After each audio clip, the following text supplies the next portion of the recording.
വിഷ്ണുമായ എന്ന് പറയുന്ന പേര് പിൽക്കാലത്ത് ഉണ്ടായതാണ്.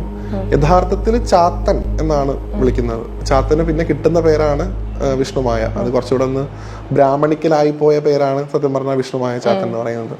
അതിന്റെ കഥ ഇപ്പം എത്രയോ കാലം മുമ്പ് നമ്മുടെ പ്രത്യേകിച്ച് കേരളത്തിൽ തനതായിട്ട് നിലനിന്നിരുന്ന ഒരു ആരാധനയായിരുന്നു ചാത്തന്റെ ആരാധന. കാരണം നമുക്ക് ഇവിടെ ഉണ്ടായിരുന്ന പ്രധാനപ്പെട്ട ആരാധനാമൂർത്തികൾ എന്ന് പറയുന്നത് ഒന്ന് ചാത്തനായിരുന്നു, ഒന്ന് കാളിയായിരുന്നു, പിന്നെ നാഗദൈവങ്ങളെ നമ്മൾ ആരാധിച്ചു. ഞാൻ പറഞ്ഞല്ലോ, കാവ് സങ്കല്പമാണ് നമുക്ക് ഉണ്ടായിരുന്നത്. അപ്പൊ ചാത്തൻ കാവുകളും ഭഗവതിയുടെ കാളിയുടെ കാവുകളും നാഗത്തിന്റെ കാവുകളൊക്കെയാണ് ഇവിടെ ഉണ്ടായിരുന്നത്. ക്ഷേത്രം എന്ന് പറയുന്ന ഒരു രീതി പിന്നീട് ഉണ്ടായി വരുന്നതാണ്. അതിൽ നമുക്ക് ഇന്ന് നമ്മൾ ശാസ്താവ് എന്ന് പറഞ്ഞ് ആരാധിക്കുന്ന വലിയ മൂർത്തി, ഇപ്പൊ നമ്മൾ നേരത്തെ പറഞ്ഞ പോലെ മോഹിനിയുടെയും മഹാദേവന്റെയും പുത്രനായിട്ടുണ്ടാവുന്ന ശാസ്താവ് എന്ന് പറയുന്ന മൂർത്തിയുടെ ഗ്രാമ്യവും വന്യവുമായിട്ടുള്ള ഭാഷാഭേദമാണ് ചാത്തൻ. ചാത്തൻ തന്നെയാണ് ശാസ്താവ്, ശാസ്താവ് തന്നെയാണ് ചാത്തൻ. ഞാൻ പറഞ്ഞതല്ല, ചിദാനന്ദപുരി സ്വാമി ഉൾപ്പെടെയുള്ള ഈ ധർമ്മത്തിന്റെ ഏറ്റവും നമ്മൾ ബഹുമാനിക്കുന്ന ആചാര്യന്മാരുൾപ്പെടെ ഇത് സ്ഥിരീകരിക്കുന്നുണ്ട്. അപ്പൊ നമുക്ക് സംസ്കൃതപരമായിട്ടുള്ള ശാസ്താവ് നമുക്ക് അന്യമാണ്. നമുക്കറിയാവുന്നത് മലയാളത്തെ ചാത്തൻ എന്ന് പറയുന്ന രീതിയായിരുന്നു. നമ്മൾ ചാത്തനെ പൂജിച്ചിട്ടുണ്ട്. ഇന്നും പല ബ്രാഹ്മണ ഗ്രഹങ്ങളിലെ അടക്കം പരദേവതാ സ്ഥാനത്ത് ചാത്തനുണ്ട്. ആ ചാത്തൻ എപ്പോഴാണ് ഒരു നെഗറ്റീവ് എനർജി വരുന്നത്, ഒരു നെഗറ്റീവ് ഇമ്പാക്ട് വരുന്നത്, അത് തീർച്ചയായിട്ടും അത് ബ്രിട്ടീഷ് കാലഘട്ടത്തിലാണ് സംഭവിക്കുന്നത്.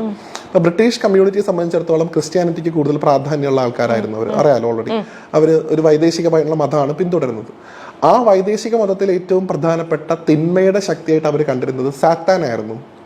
സാത്താൻ എന്നാണ് അതിനെ വിളിക്കുക. അപ്പം ദൈവവും ഉണ്ട്, ദൈവപുത്രനുണ്ട്, സാത്താനാണ് ഇപ്പുറത്തെ സൈഡിൽ നിൽക്കുന്നത്, തിന്മയുടെ ആൾരൂപമായിട്ടുള്ള സാത്താൻ, ലൂസിഫർ എന്ന് നമ്മൾ വിളിക്കുന്ന ആ രൂപം. ആ സാത്താനെ അവരെപ്പോഴും വെറുപ്പോടുകൂടിയും അതിനെ ആരാധിക്കാൻ പറ്റാത്ത മൂർത്തിയായിട്ടാണ് ക്രിസ്ത്യാനിറ്റിയിൽ കാണുന്നത്. ആ വിഭാഗത്തിൽപ്പെട്ട ആൾക്കാർ കേരളത്തിൽ വന്നപ്പോൾ ഇവിടെ ചാത്തനെ ആരാധിക്കുന്നതായിട്ട് അവർ കാണുന്നു. അപ്പൊ ഈ സാത്താൻ എന്ന് പറയുന്ന ഇവര് ഇതിനെ റീപ്ലേസ് ചെയ്യുന്നത് ചാത്തനെ വെച്ചിട്ടാണ്. അപ്പൊ ആണ് ഈ ചാത്തൻ ആരായി മാറുന്നത് പതിയെ സാത്താനായിട്ട്. ഒരിക്കലും ചാത്തൻ ചെകുത്താനല്ല, ചാത്തൻ ശാസ്താവാണ്, സാത്താനാണ് ചെകുത്താൻ. പക്ഷെ ആ ഇമ്പാക്റ്റോട് കൂടി ചാത്തൻ ആരായി മാറി? ഈ പറഞ്ഞതുപോലെ നെഗറ്റീവ് ആയിട്ടുള്ള ഒരു എനർജി അല്ലെങ്കിൽ നെഗറ്റീവ് ആയിട്ടുള്ള ഒരു മൂർത്തിയായിട്ട് മാറി. അതിന്റെ വിധാനങ്ങളൊക്കെ ഗ്രാമ്യമാണ്. ഇപ്പൊ ബലി ഉണ്ടായിരിക്കാം, അല്ലെങ്കിൽ താമസികം നമ്മൾ വിളിക്കുന്ന പൂജ ഉണ്ടായിരിക്കാം. അതൊക്കെ നാടൻ ആരാധനാ രീതിയിൽ പണ്ടുണ്ടായിരുന്നതാണ്. അതിന് ഇന്നത്തെ ഈ കാലത്ത് ധർമ്മത്തിൽ ഒരുപാട് മാറ്റങ്ങൾ, മദ്യം വെച്ച് പൂജിക്കുക, മാംസം വെച്ച് പൂജിക്കുക, അതൊക്കെ നമ്മൾ കേട്ടിട്ടുണ്ട്. അതെ അതെ, അതൊക്കെ പ്രാദേശികമായിട്ട് നമ്മളിപ്പോ ഇത്രയധികം പരിഷ്കൃതമായ ഒരു സമൂഹത്തിലേക്ക് നമ്മൾ മാറിയിട്ട് വളരെ കുറച്ച് കാലമായിട്ടുള്ളൂ. പണ്ട് ആദിവാസികളായിരുന്ന സമയത്ത്, അത് കഴിഞ്ഞൊരു നാടൻ പ്രദേശത്ത് ജീവിക്കുന്ന സമയത്ത്, അപ്പോഴൊക്കെ നമ്മൾ ദ്രാവിഡമായിട്ടുള്ള ഒരു കൾച്ചറാണ് നമ്മൾ ഹോൾഡ് ചെയ്തിരുന്നത്. ഒരിക്കലും ഒരു ബ്രാഹ്മണിക്കരായിട്ടുള്ള കൾച്ചർ ഹോൾഡ് ചെയ്തൊരു സമൂഹമല്ല കേരളത്തിലൊക്കെ പ്രത്യേകിച്ചുള്ളത്. പിന്നീടാണത് വരുന്നത്.